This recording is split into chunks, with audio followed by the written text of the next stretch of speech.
In these last two lectures, we're going to look at Chapter 6 of the book, Bridging the Divide Between Islam and the Gospel.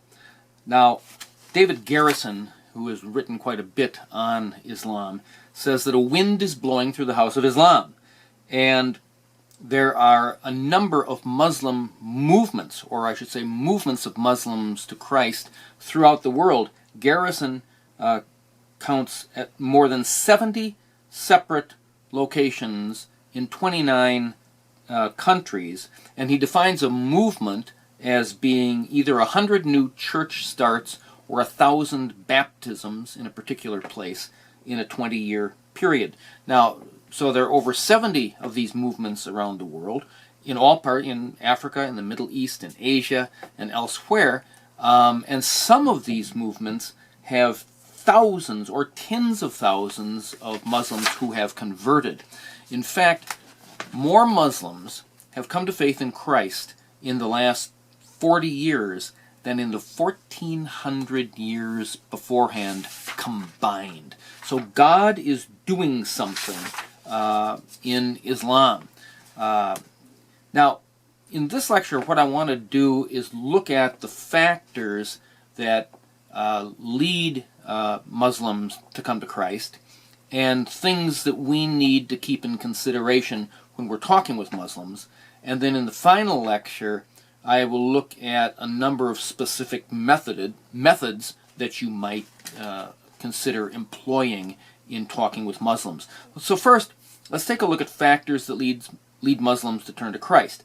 In the book, in the abridged version of the book, I list 3 surveys of what Muslims say is important. In the unabridged version, I think I have 7 or 8 similar surveys.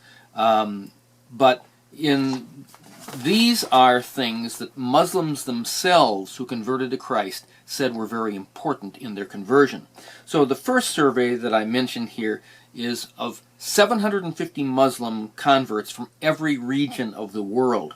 And they cite a number of things. Number one is love. When they see the Christian lifestyle of love being lived out, that is very powerful to them. And not just love from one Christian to another, but when we show them love. In fact, as one author said, by far the reason found most compelling for the greatest number of Muslims who have turned to Christ is the power of love. And a secondary part of that is the love of God that is shown in the Bible, because Allah is not a God of love. Muslims are starving for love. Islam is based basically on power and fear. And yes, there are promised rewards, particularly to men.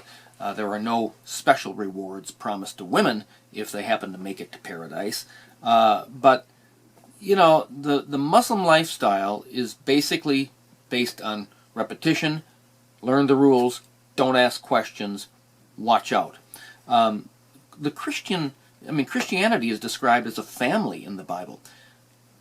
This means that we need to evaluate our lives individually and our churches to bring us up to the standard whereby everybody, Christian, Muslim, non-believer, can see that there is something different, something winsome in the Christian church that they want.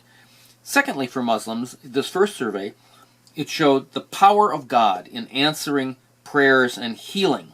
And I'll combine that with something else, visions and dreams, because in this one survey, over 1/4 of those surveyed stated that dreams or visions were a key part of their coming to faith in Christ.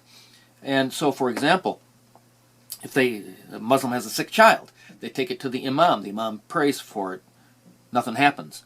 But if a Christian prays and God answers that prayer, that shows our God is an active God, and that's important. Another reason this survey cited was dissatisfaction with the type of Islam that Muslims experience. And particularly, this has to do with the status of women in Islam. I mean, women, Muslim women, they're not stupid. They know they're second-class citizens, and they're treated badly. They're beaten, they're dressed in black from head to toe, and they can't leave the house, and all of these kind of things. They know that's happening to them. They need to see something different when they see Christian women. Also, Muslims often are seen as cruel and oppressive and backward, and Muslims will see that their leaders do not go along with all the rules that they impose on everybody else. Once again, these are things that the church needs to change to the if for example, Christian leaders, and there unfortunately are far too many of them who are only in it for the money.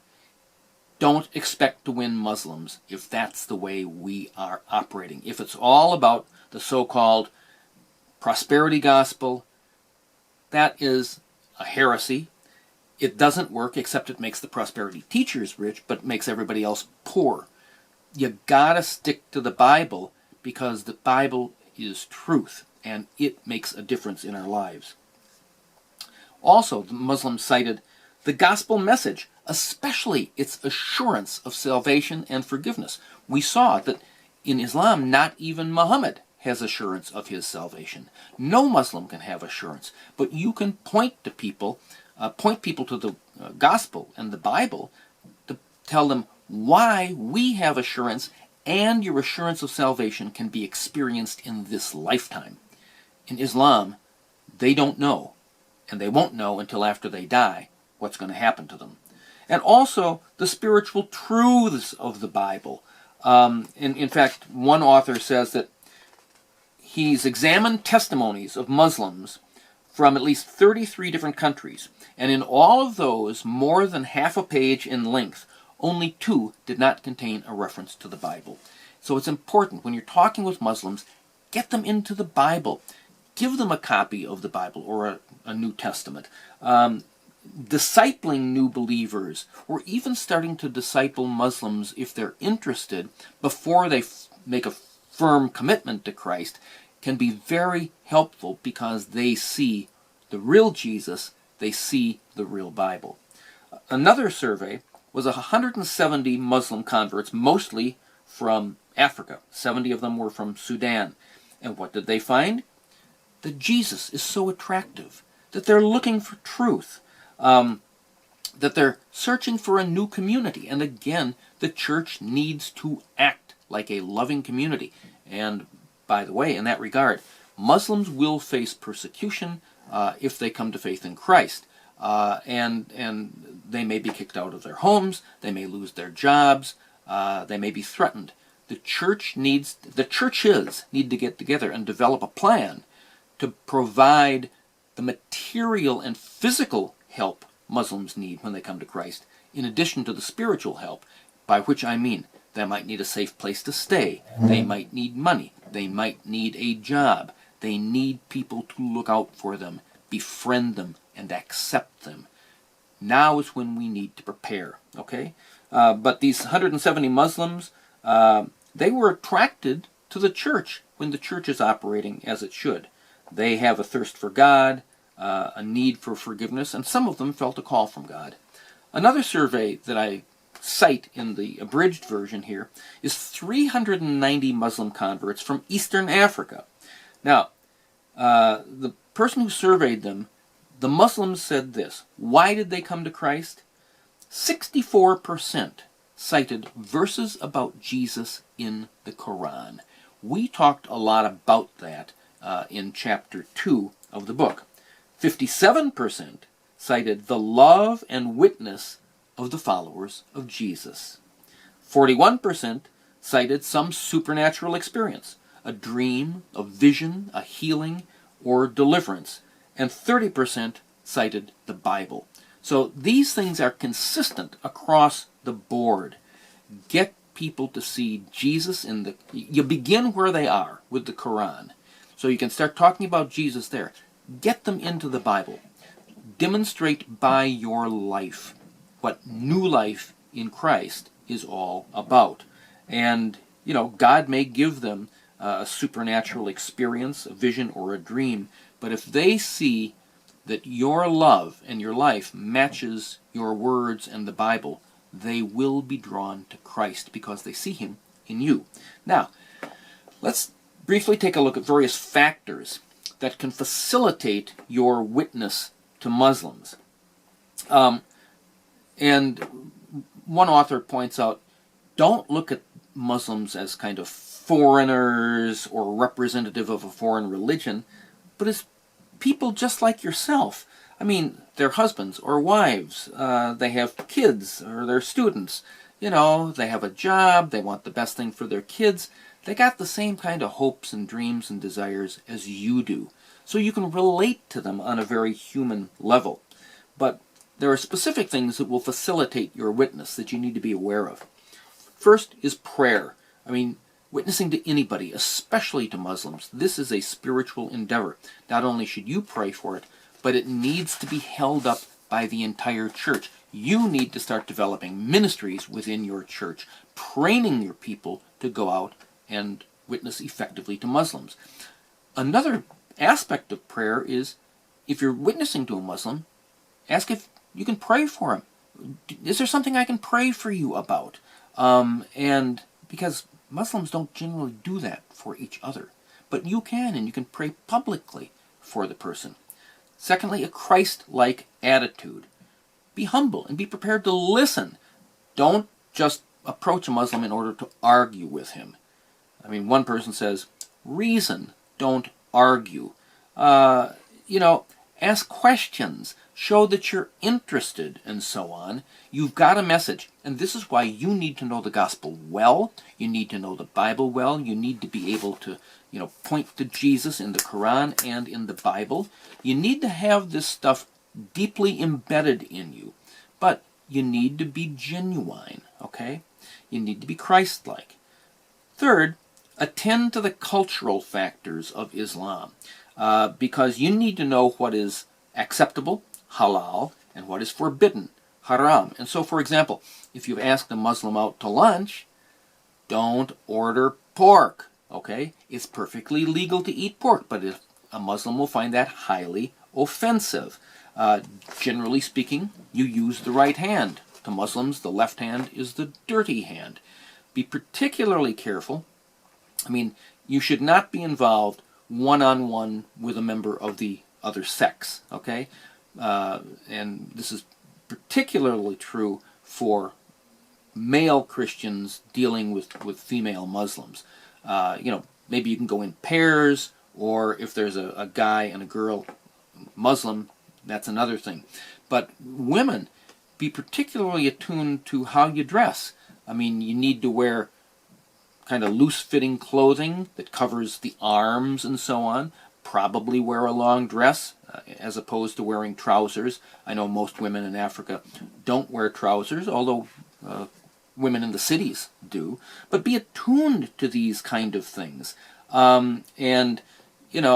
If you're a man, don't lay hands on a woman to pray for her, and vice versa. So be aware of these cultural factors, because you violate some of those things, they'll turn you right off. Be hospitable. And, if they invite you to their home, wonderful. Accept that, because one of the things you should look for is, as Jesus talks about in Luke 10, look for the man or woman of peace, a person who's interested. He's not just there to argue with you, because somebody who is genuinely interested and they come to faith in Christ, they will be the best witness in leading their family members and other Muslims to Christ. So that's one of the things we're looking for. And if you can talk to a family unit, husband, wife at the same time, or a whole family, that's even better than dealing with individuals, because they have connections within the Islamic community, and you want to get those people, again, so that they can lead others. Stay focused on Jesus and the gospel. In other words, don't let things degenerate into talking about American foreign policy in the Middle East, or other extraneous matters. And when you're doing this, the book suggests, and authors suggest, avoid beginning, at least, with terms that Muslims don't understand or find offensive. I mean, You don't have to start off with the Trinity or talking about Jesus as the Son of God. You can say Jesus the Messiah, or call him the Word of God, or something like that, because those are terms that they already know and are supposed to accept. The Trinity will come up. We've already talked about that and given you good ways to explain this. Remember, the Trinity is actually a description of God's oneness, but it is a complex oneness that is befitting of God, not a simple oneness. All right? Don't be condemnatory. We have seen, when we looked at the character of Muhammad and in other places, there is a lot that one can condemn Muhammad and Islam for. Jihad, marrying a 6-year-old girl and having sex with her when he's 9, murder, etc., etc., etc. Don't bring that up. They will turn you off. So, things like that may come up later on. And again, be factual and so on and so forth. Plant seeds.